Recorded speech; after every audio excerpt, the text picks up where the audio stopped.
Okay student, तो पिछले part 5 में देखा था Newton second law of momentum कह सकते हैं जिसको। मोमेंटम क्या था? P is equal to mass into velocity. जब मास सेम होगा तो किस पे डिपेंड करेगा? वेलोसिटी। अब P की अगर यूनिट देखें तो क्या होगा?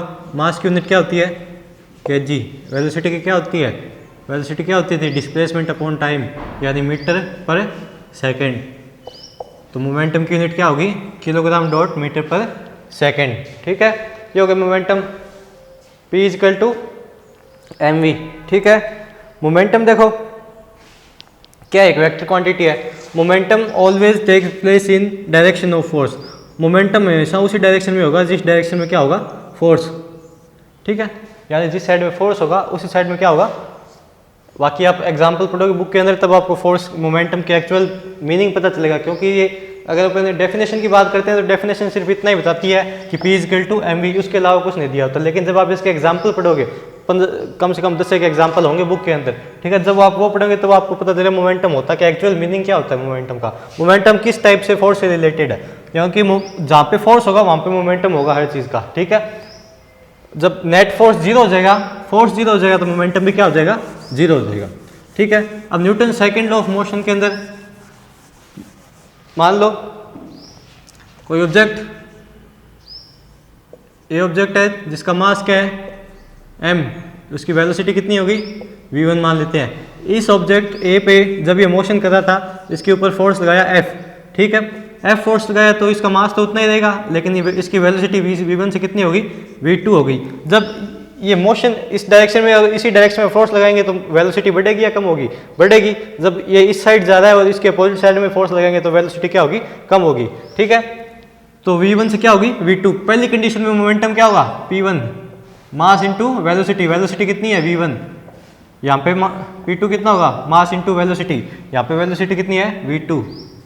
तो सेकंड लॉ क्या कहता था? Newton second law, force is equal to rate of change in momentum equal to rate of change in momentum. देखो कैसे होगा?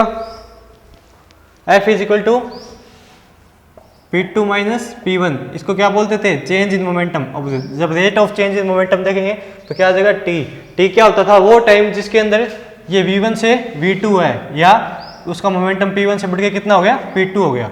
ठीक है, वो टाइम या फोर्स लगाने के बाद वो टाइम जिसके अंदर V1 से कितनी होगी? उसकी स्पीड V2 हो गई। ठीक है, तो F is equal to P2 minus P1 upon T होता है। कौन? किससे? न्यूटन सेकंड लॉ से। न्यूटन सेकंड लॉ से F is equal to P2 minus P1 upon T होता है। ठीक है, जब क्या करें? P2 कितना होगा? m V2 minus m V1 upon T हो गया। m क्या लगेंगे? Common, V2 minus V1 upon T। आगे समझे? अब देखो ये इतनी term m multiply V2 minus V1 upon T, ये जो इतनी टर्म है ये क्या है अपनी? क्या होती है? देखो एक्सीलरेशन देखा था, A इक्वल टू क्या होता था? V minus U upon T। ये होता था क्या? Final velocity minus initial velocity upon time. A is equal to V minus U upon T। यहाँ पे फाइनल वेलोसिटी होती थी V, U इनिशियल वेलोसिटी होती थी। यहाँ पे फाइनल वेलोसिटी कौन है? V2। इनिशियल कौन सी है? V1। तो फाइनल में से जब इनिशियल घटाएंगे, वही सेकंड सेम टर्म है, final velocity minus initial velocity upon time, ये वैल्यू किसके इक्वल होगी? A के। किसके इक्वल होगी? A के। तो F इज इक्वल टू क्या आ जाएगा? A आ जाएगा। वैसे देखो यहाँ पे से अगर जो एक्चुअल इसकी डेफिनेशन होती है उसके अंदर क्या होता है? प्रोपोर्शनल साइन होता है, इक्वल साइन नहीं होता। ठीक है, प्रोपोर्शनल साइन होगा। लेकिन जब वो प्रोपोर्शनल साइन यहाँ पे आके हट जाता है, देखो कैसे हटता है। ये प्रोपोर्शनल हो गया, यहाँ पे क्या होगा? जब इस प्रोपोर्शनल को हटाएंगे, प्रोपोर्शनल को जब हटाते हैं, रेशो को हटाते हैं, तो आप एक कांस्टेंट लेते हो नहीं लेते? क्या लोगे आप? यहाँ पे K ले लोगे। अब K की वैल्यू क्या कर देते हैं अपन? आगे जाके A कर देते हैं, क्योंकि K होता है वो क्या होता है? यूनिवर्सल कांस्टेंट होता है। K को बोलते हैं यूनिवर्सल कांस्टेंट। K होता है यूनिवर्सल कांस्टेंट। तो यहाँ पे जब क्या आएगा? K मल्टीप्लाई M A, यहाँ पे भी के मल्टीप्लाई एम ए। तो यहाँ पे क्या ले लेते हैं, के की यूनिवर्सल कांस्टेंट है तो इसकी वैल्यू 1 ले लेते हैं, तो के क्या हो जाता है, यहाँ से हट जाता है, तो एफ की वैल्यू सिर्फ एम में हो जाती है। ठीक है, ये वैल्यू आई है किसके, मैग्नीट्यूड के टर्म में। जब इसको किसकी वेक्टर की टर्म लिखेंगे तो क्या होगा, F vector is equal to M dot A vector. ये क्या हो गया अपना, फोर्स हो गया।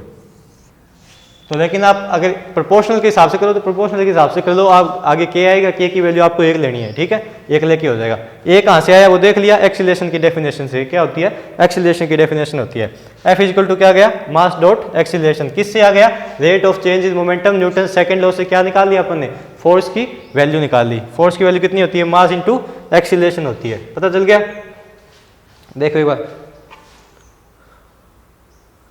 आगे देखो, आगे है Newton's third law. Newton's third law, Newton's third law क्या प्रोपाउंड करता है, क्या स्टेट करता है, देखो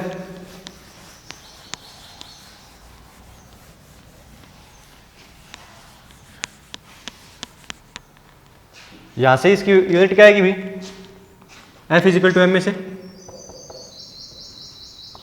मास की किलोग्राम, एक्सीलरेशन की क्या होती है, मीटर पर सेकंड स्क्वायर होती है। ठीक है, मीटर पर सेकंड स्क्वायर। ये क्या आ गई, फोर्स की यूनिट आ गई, जिसको एसआई में क्या लिखते हैं अपन, न्यूटन। क्योंकि न्यूटन्स के सेकंड लॉ से अपन को क्या मिली, फोर्स की फॉर्मूला मिला, तो इसकी यूनिट किसके नाम पे रख दी गई, न्यूटन के नाम पे रख दी गई।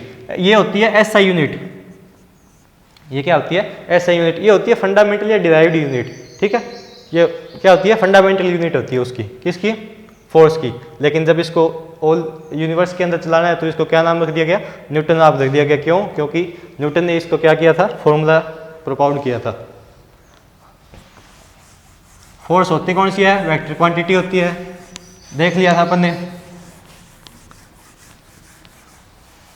अब एक चीज हो इसके अंदर रह गई थी, पहले वो कर लेते हैं न्यूटन थर्ड लॉ से पहले।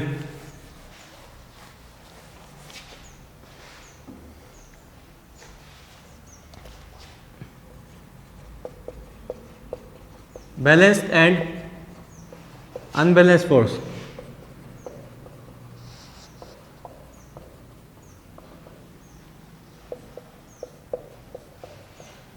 देखो, अगर किसी बॉडी के ऊपर 2 या 2 से ज़्यादा फोर्स काम कर रहे हो, किसी बॉडी के ऊपर 2 या 2 से ज़्यादा फोर्स काम कर रहे हो, तो जो नेट फोर्स होता है वो उन 2 फोर्स के या तो ऐड से या सब्ट्रैक्ट से मिलता है। जैसे अपन कंडीशन लेते हैं, ये अगर कोई ऑब्जेक्ट है, मास m है, ठीक है, इसके ऊपर फोर्स लगा रहे हैं, एक तो F1, एक फोर्स लगा रहा है F2, तो इसके ऊपर जो नेट फोर्स F होगा वो क्या होगा, F1 प्लस F2 से होगा, जुड़ेगा। जब 2 फोर्स है वो एक ही डायरेक्शन के अंदर हो तो उनका क्या हो जाता है, एडिशन हो जाता है। जब 2 फोर्स क्या हो, अपोजिट डायरेक्शन में हो, F1 F2, ठीक है, F1 इस डायरेक्शन में, F2 इस डायरेक्शन में, तो जो नेट फोर्स होगा वो किससे मिलेगा, इन दोनों के सब्ट्रैक्ट से मिलेगा। अब देखने के लिए 2 कंडीशन होती है, F1 बड़ा है या F2 है। मान लो F2 बड़ा है तो जो अपना नेट फोर्स होगा वो क्या मिलेगा, F2 माइनस F1 से मिलेगा। यानी अगर कोई मास है, मैं इधर से कितना 5 न्यूटन फोर्स लग रहा है, इधर से 7 न्यूटन फोर्स लग रहा है, 7 न्यूटन फोर्स लगेगा, तो ज़्यादा कौन सा है, F2 ज़्यादा है, तो 7 माइनस 5 यानी 2 न्यूटन। नेट फोर्स कितना आएगा, 2 न्यूटन। और कहाँ से आया नेट फोर्स, इस साइड से है, तो ये मास m है वो किस डायरेक्शन के अंदर मूव करेगा, इस डायरेक्शन के अंदर मूव करेगा।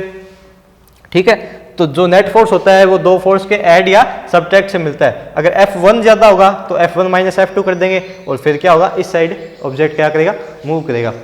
ठीक है, इसको बोलते हैं अनबैलेंस फोर्स।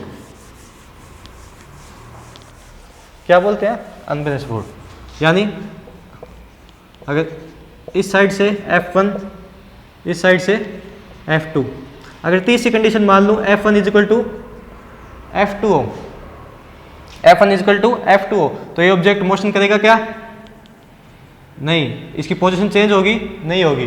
क्यों, क्योंकि ये दोनों फोर्स क्या है, सेम है, और ये कोई किसी इसका कोई नेट फोर्स होगा क्या, F1 माइनस F2 करेंगे तो क्या आएगा, 0 आएगा, इसका कोई नेट फोर्स नहीं होगा।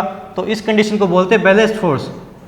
यानी दोनों फोर्स ने एक दूसरे को क्या किया हुआ है, बैलेंस किया हुआ है। इस कंडीशन में कोई ऑब्जेक्ट की मोशन नहीं होगी। ठीक है, फोर्स तो लग रहा है लेकिन दोनों की डायरेक्शन क्या है, अपोजिट है, तो इस कंडीशन में क्या होगा, दोनों की जो मोशन होगी वो किसी डायरेक्शन में नहीं होगी। और अगर F1 और F2 जो दो केस अपन ने कर ही लिए, जब दोनों एक डायरेक्शन के अंदर दोनों अपोजिट डायरेक्शन में हो, तो दोनों अगर दोनों की वैल्यू सेम नहीं है तो ये क्या करेगा, मास मोशन करेगा। इस कंडीशन को बोलते हैं अनबैलेंस्ड फोर्स। तो ऑब्जेक्ट की जो मोशन होती है वो कौन सी कंडीशन में होती है, अनबैलेंस्ड फोर्स की कंडीशन में होती है। किसकी, अनबैलेंस्ड फोर्स की कंडीशन में कोई ऑब्जेक्ट क्या करेगा, मोशन करेगा। इसके अलावा कोई ऑप्शन नहीं है जब क्या करेगा, ये मोशन कर सकता है। ठीक है, अब इसके अलावा देखो इसका थर्ड पार्ट है न्यूटन्स थर्ड लॉ, जिसके अंदर क्या करेंगे अपन, न्यूटन्स थर्ड लॉ के अंदर देखेंगे और उसके बाद law of conservation of momentum करेंगे। ठीक है, इतने ये रिवाइज करो अभी अब।